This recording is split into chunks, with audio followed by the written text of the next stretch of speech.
My name is Marcelo Palacios.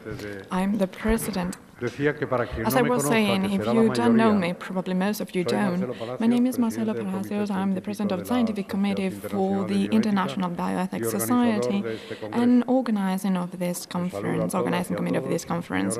I would like to welcome you all, dear friends. Thank you, first of all, to all the members of this opening panel, and thank you to all the regional authorities who are here with us today for the opening ceremony of the 9th World Bioethics Conference, discussing social scourge, that it's violence, one of the action elements for the bioethics society, but in those cases specifically materializing in social deficit that gender-based violence entails.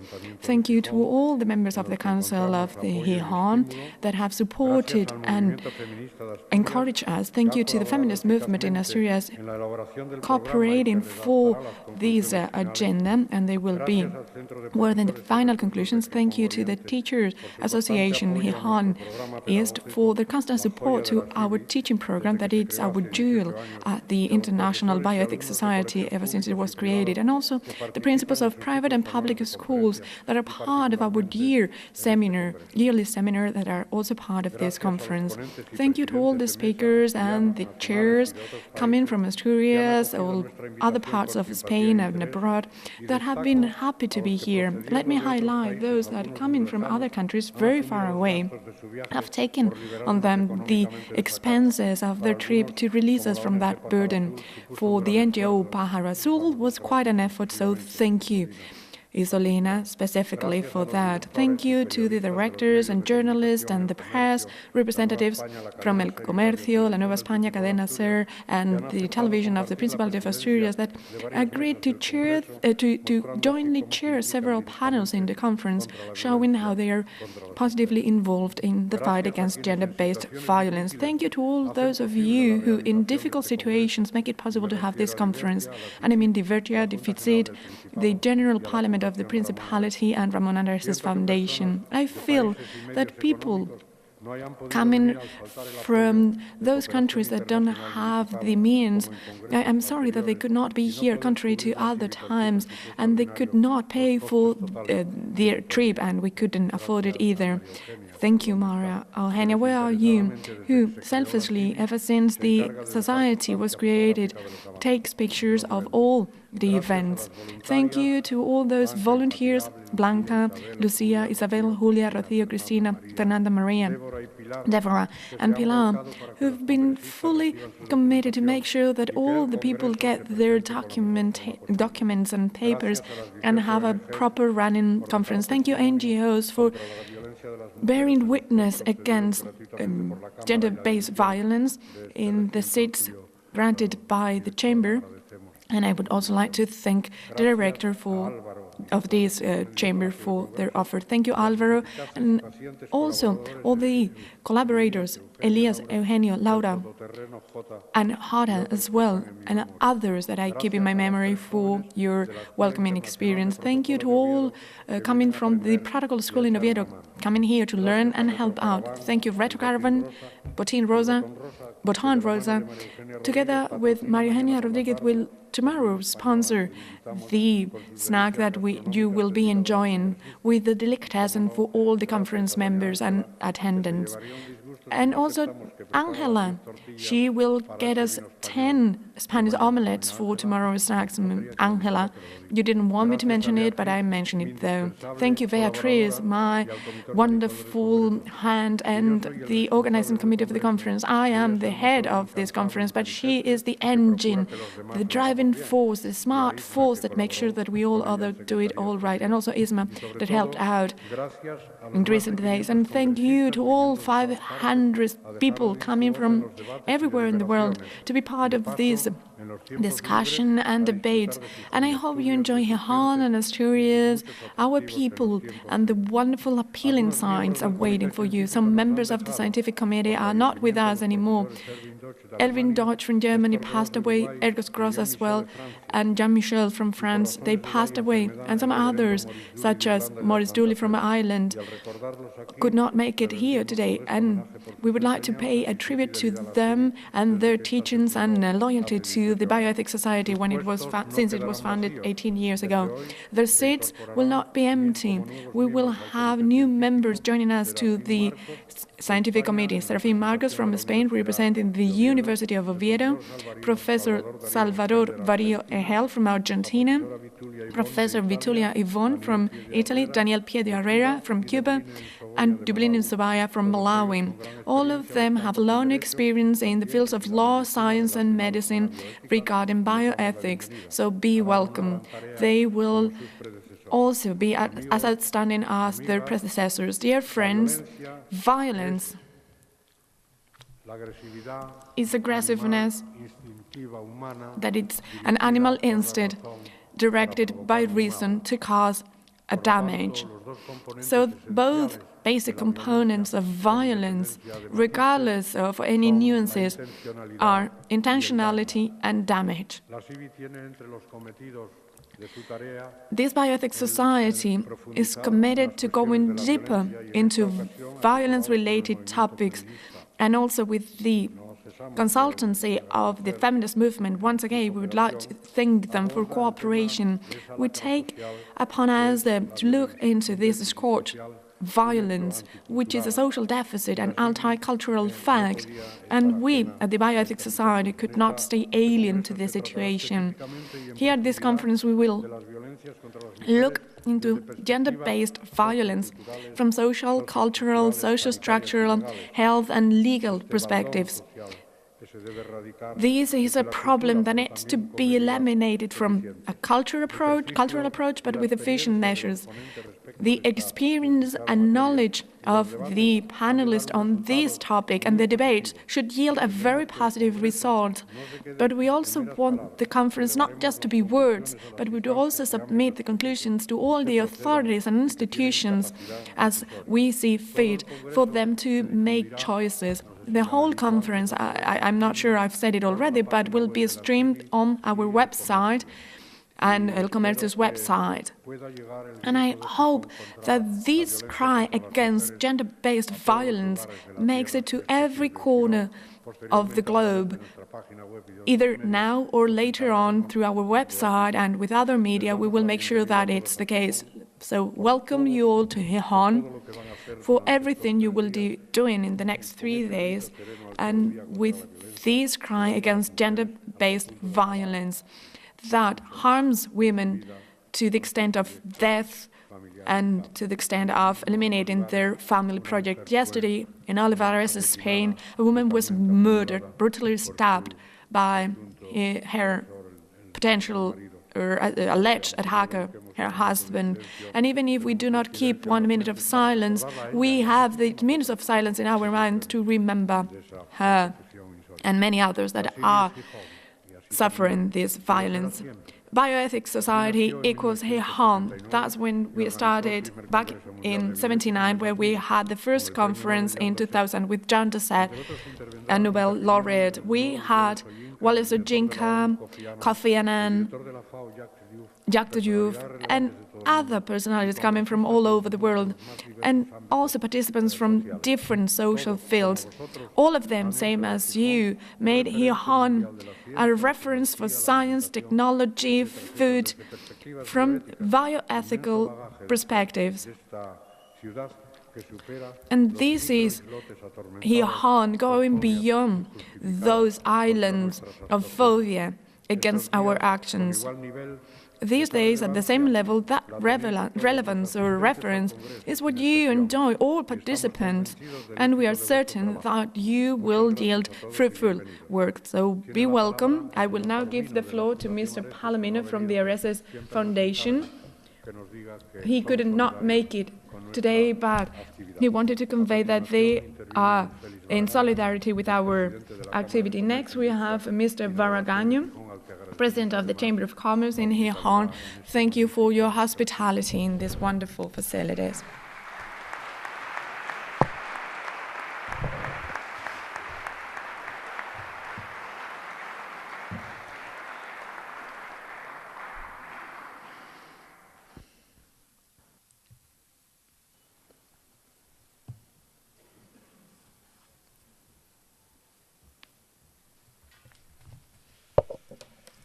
Good morning.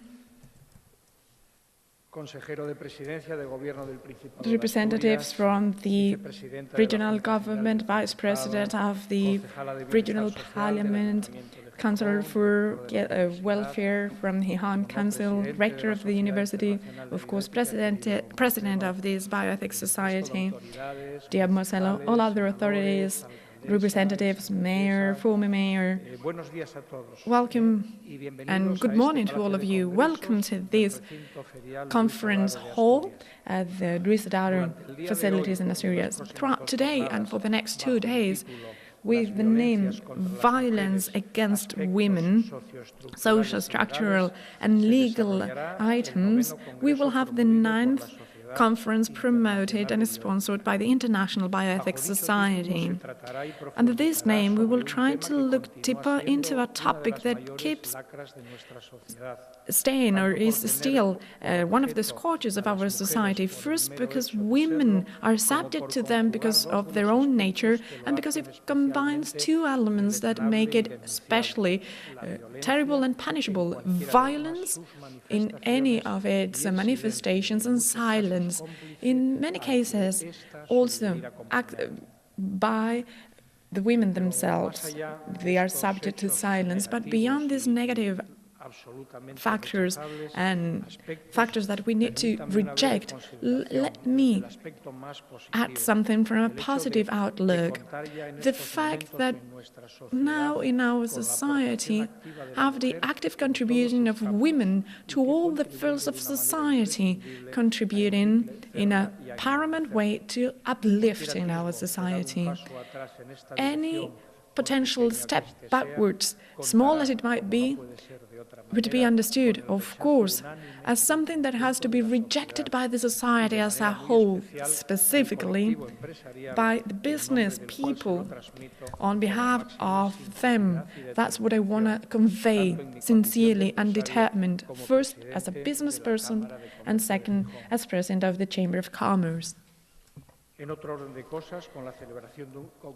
When there is such a conference as this 9th conference, where the Chamber of Commerce is part of the honorary committee, once again we see clearly that this is an enlightening model for public-private partnerships, institutions where we clearly see the wonderful fruits of such a relationship that we've produced over years and years. And we've seen so many examples of good experience for the benefit of companies and the society as well. Before I finish off, I would like to thank the hard work of Marcelo, our dear Marcelo Palacios, from the International Bioethics Society. Thank you for promoting and disseminating the protection of civil rights and personal dignity. All of you visiting us, I hope that on top of achieving a great success during the conference, I'm sure, judging by the agenda and the prestige and quality of the speakers, but I also hope you enjoy Gijón and Asturias and our people, landscape, culture and food, of course. And so, without further ado, let me once again comment that we are available if you need us at the Chamber, and based on all the challenges ahead of us, we would be happy to help. Thank you very much for your attention.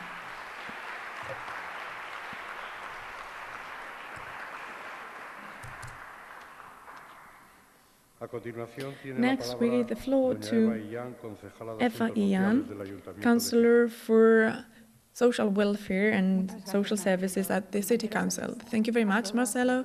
Dear panelists, participants, good morning. First of all, I would like to greet you from our mayor, Ms. Carmen Morillon, who could not fit this event into her agenda, unfortunately. I would also like to express my gratitude to the organizing committee for organizing this conference and all the people in the room for your interest in going deeper into this topic. This 9th conference would lead to further reflection upon gender-based violence, social, structural and legal facets of violence. When we discuss this violence, this is a global scourge against women and girls all over the world. This is one of the kinds of the violations of human rights that is most common and affects the largest number of people because they are just a girl or a woman.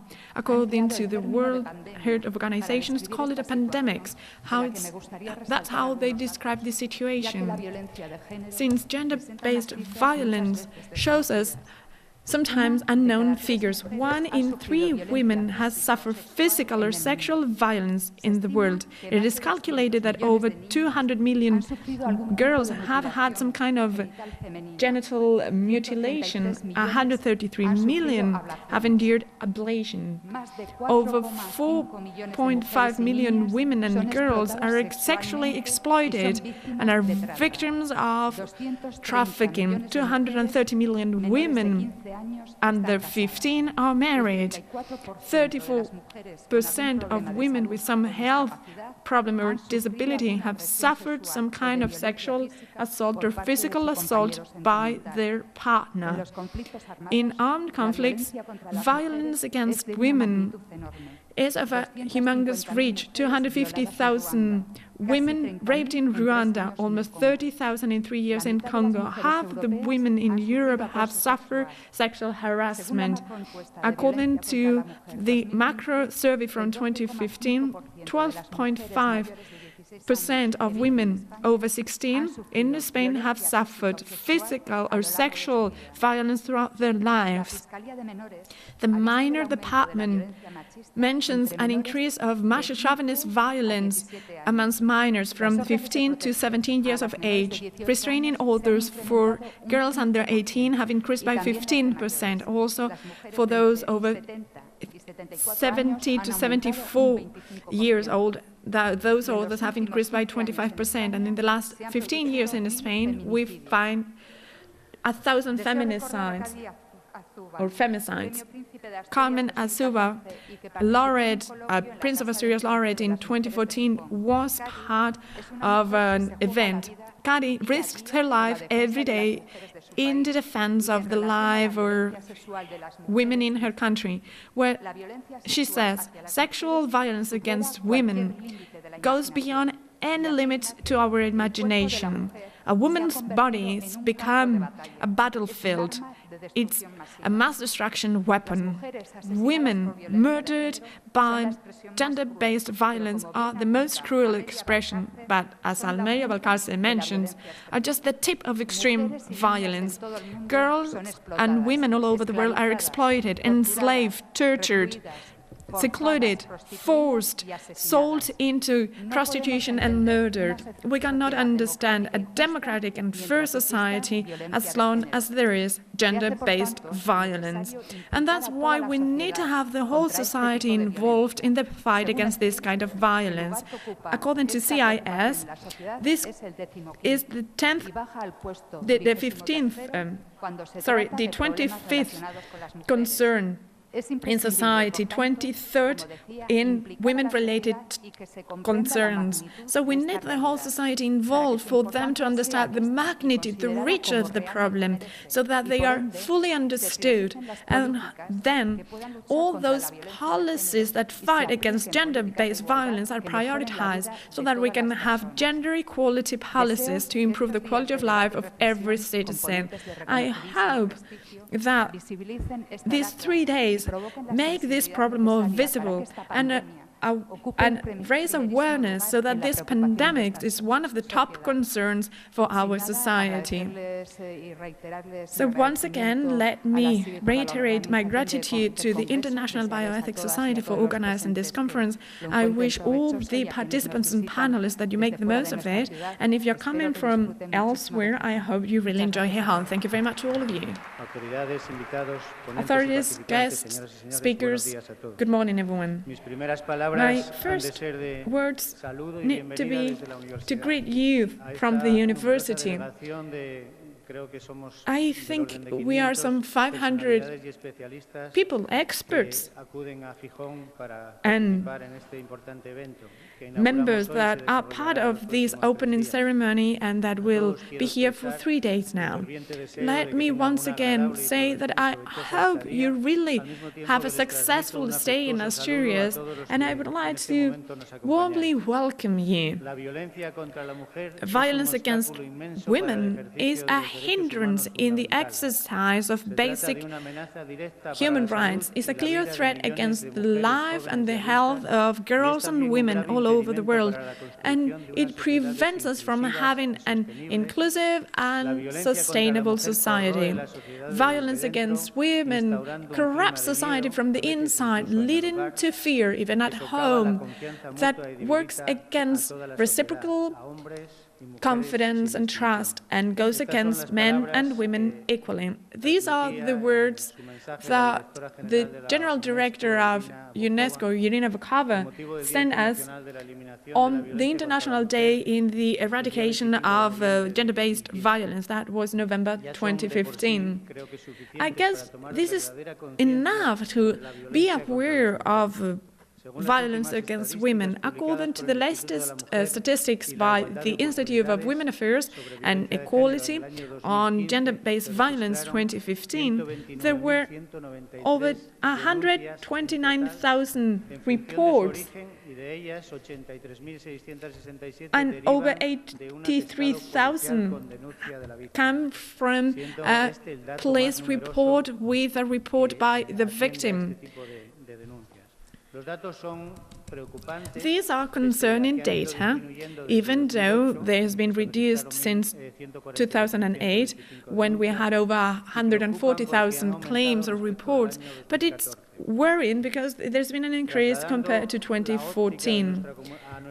So if we try to understand this in our region, and according to the statistics that I mentioned before, 2015 it was over 250,000 reports of gender-based violence, 127 fewer than in 2014. These striking figures that I mentioned allow us to understand how important a conference like this is, where we want to have a look into the present but also the future, where culture, education and international cooperation need to be paramount values, inspiring the whole society to become a tool, I would say the best tool, to eradicate gender-based violence against women.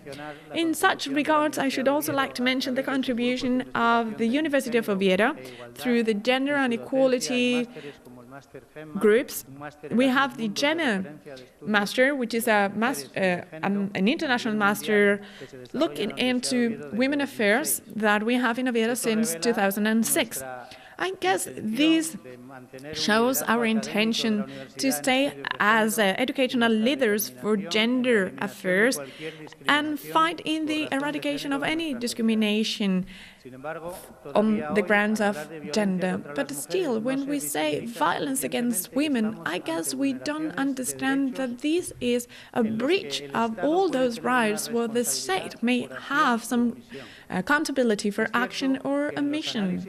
It is true then that all those typical members are women and aggressors, but it is also true that recently we've seen how the state can also be directly or indirectly accountable for all the ways in which gender-based violence happens. In some cases, such as rapes, in case of conflict, the responsibility or accountability of the state and authorities is critical to understand the nature of such violence. In other kinds of violence against women, such as GBV, in the context of a marriage or partnership, if it's tolerated by individuals, it might seem that it's outside the scope of the state and somehow gets blurred. But then in 1993, the Declaration on the Eradication of Women against, the Declaration of the Eradication of Violence against Women specified that one of the kinds of sexual, physical or psychological violence would be that tolerated by the state. This definition was also included included in the Inter-American Convention to Prevent, Punish and Eradicate Violence Against Women, known as the Belém do Parás Convention from 1996, where this was mentioned, and I quote, "the state or its agents wherever it happens." But this convention furthermore shows the relevance of the accountability of the states, and so Chapter 3 is focusing on the duties for states. Such considerations allow us to state that equality and women's autonomy had never been as urgent. This 9th World Bioethics Conference gives us the opportunity to act leading to new ideas and new channels, and so try to materialize them. And I'm about to finish, but before that, I would also like to mention this sentence by Malala Yousafzai, a Nobel laureate, when she stated in the United Nations headquarters, "When women are independent and fight for their independence, it's time for the fight. We call on world leaders to change their strategies." I hope that as part of this international conference, we fight as it should be done by discussing, by starting new ideas and to efficiently making sure that we have new strategies to fight this problem affecting us all. Thank you very much and enjoy the conference.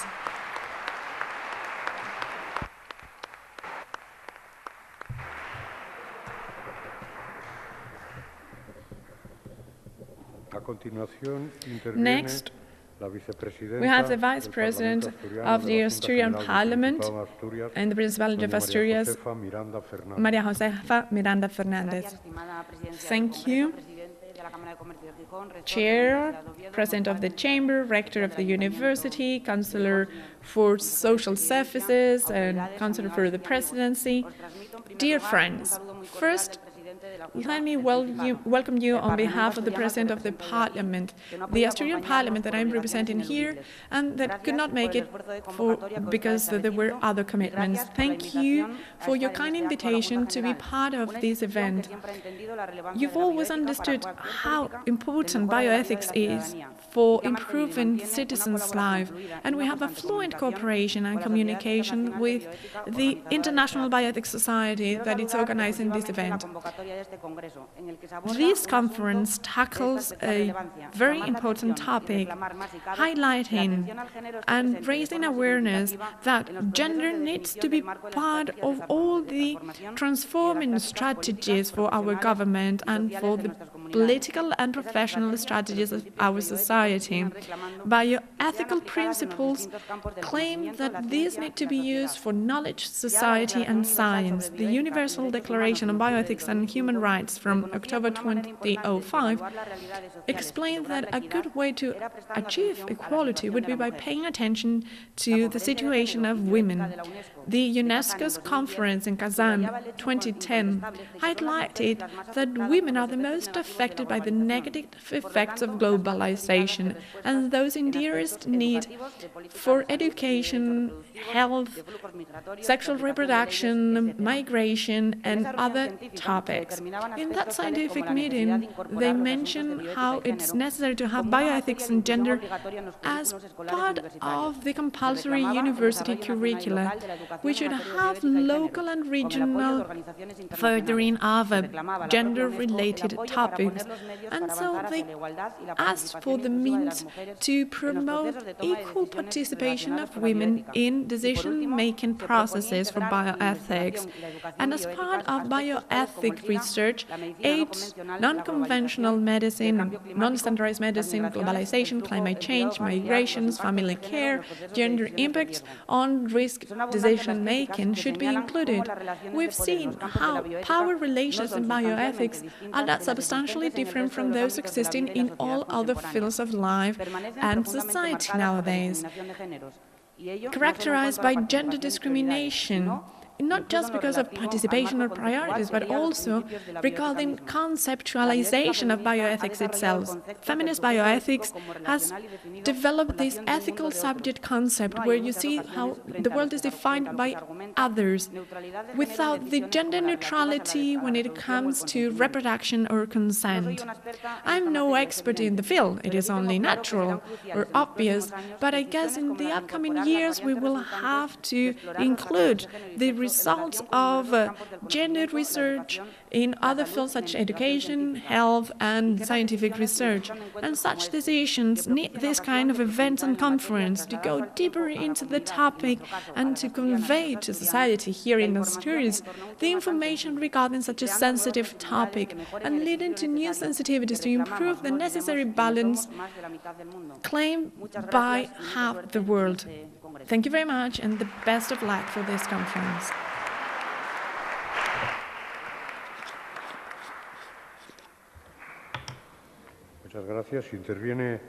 Thank you very much. We have now opening this conference the Regional Minister for Presidency, Mr. Guillermo Martínez.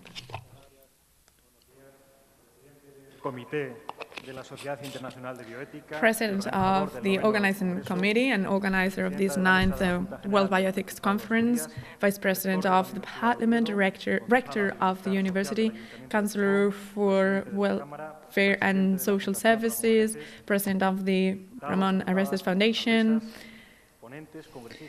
authorities, panelists, dear friends, on behalf of the Asturian government, I should like to convey first my gratitude to the International Bioethics Society and its scientific committee, especially Dr. Marcelo Palacios, for their invitation to be part of this opening ceremony.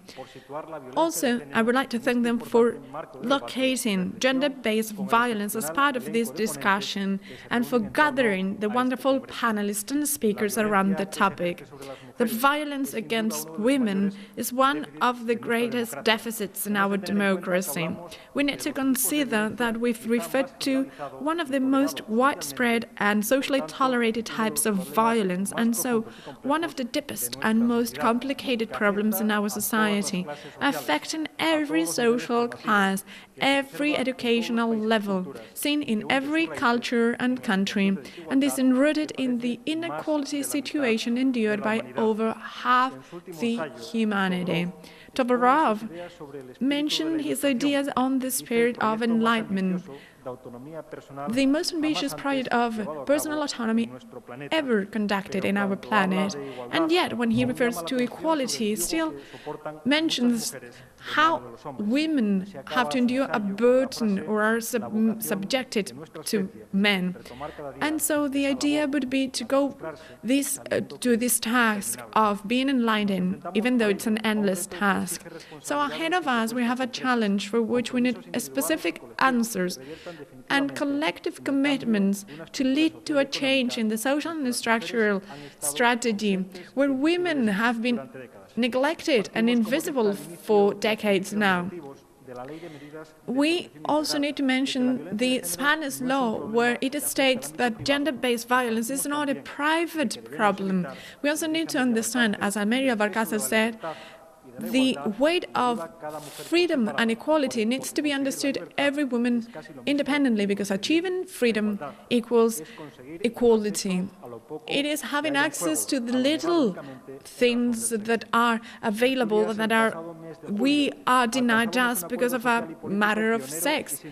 Recently, we've achieved the social covenant against gender-based violence in the Principality of Asturias.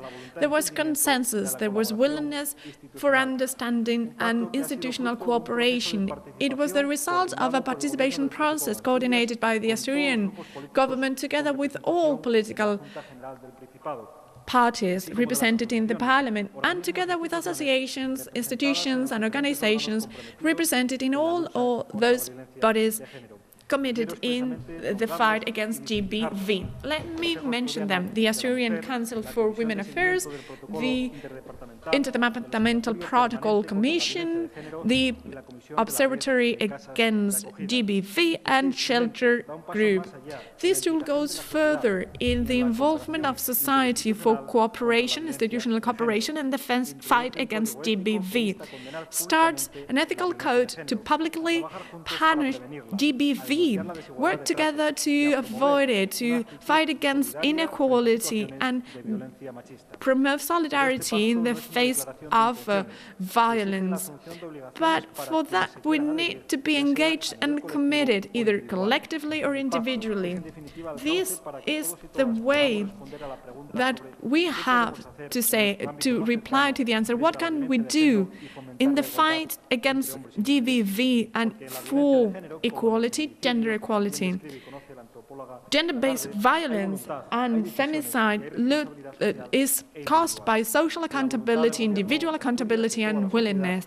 And we, in the Principality of Asturias, include 150 measures investing 8.9 million euros for strategies and actions up to 2019. So we have co-education, we have the media involved to have a social transformation for equality and to fight against gender-based violence, so that we have equality and non-violence in the working environment.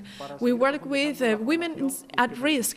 We promote the specialization of all the professionals involved in this field and to grant access to information, assistance, and full recovery of victims and their offspring. With this covenant, we've made sure that Asturias is the first region to reach such an agreement.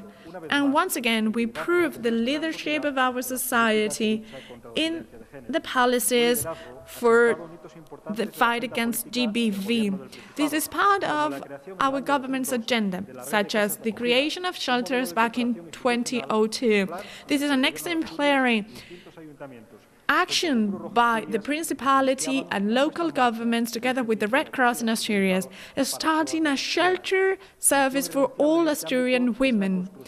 We also need to mention the Integral Center for Victims of GBV, the Casa Malva, that started back in 2006 with the enforcement of the organic law for protection of victims of GBV, and unprecedented facilities that made sure that we could help those victims of GBV. Thank you, Maria Teresa, Maria Jose, Paz, and thank you back then to our society and a group of women that were committed to the present and future. This law, as you know, was quite a progress in the fight against violence against women, the way that was understood by public institutions. And so mistreat and discrimination was one of the priorities in the Spanish agenda in a visible and determined way. We also need to advocate the political determination, fruit of which we have the law, the same willingness that led to equality and eradication of GBV in Asturias, and also that led to this covenant that I mentioned.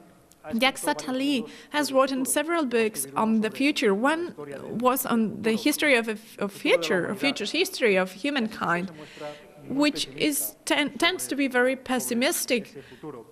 When we consider the future, often he says how climate change could end, or inequality, what the world would look in the future. And so he lists a series of problems that would lead to further problems in the future. But then he's optimistic to say that if women succeed, what I said before, as part of that personal autonomy project, as part of Toborosa enlightening process, he says, if women succeed as part of the project, the world will change. Let's add commitments, let's move forward for equality and freedom. Without further ado, I declare open this 9th World Bioethics Conference.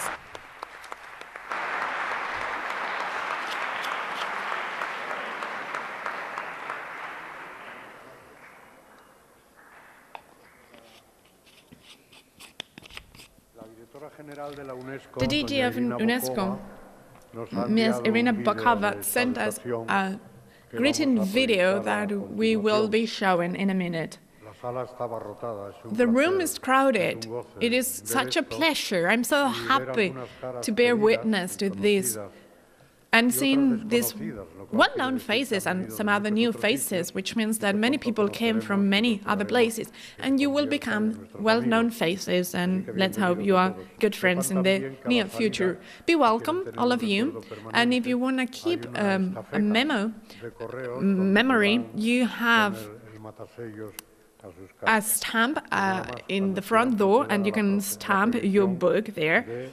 So, without further ado, we have Irina Bokova. Violence against women is a major challenge facing societies today. Human rights and dignity must remain the starting point for all our efforts and the measure of their success, including in the field of bioethics. The relentless pursuit of scientific knowledge and technological innovations demonstrates the power of humanity's collective ingenuity. Stem cell research, genetic testing, and personalized medicine all open new ways to advance human development. For this to be sustainable, bioethics must ensure all research takes place in the framework of full respect for the integrity of the human person, of every woman and man. The Universal Declaration on the Human Genome and Human Rights is clear. The fundamental equality of all human beings in dignity and rights is to be respected so that they are treated justly and equitably. Equity starts with gender equality, which is a global priority for UNESCO.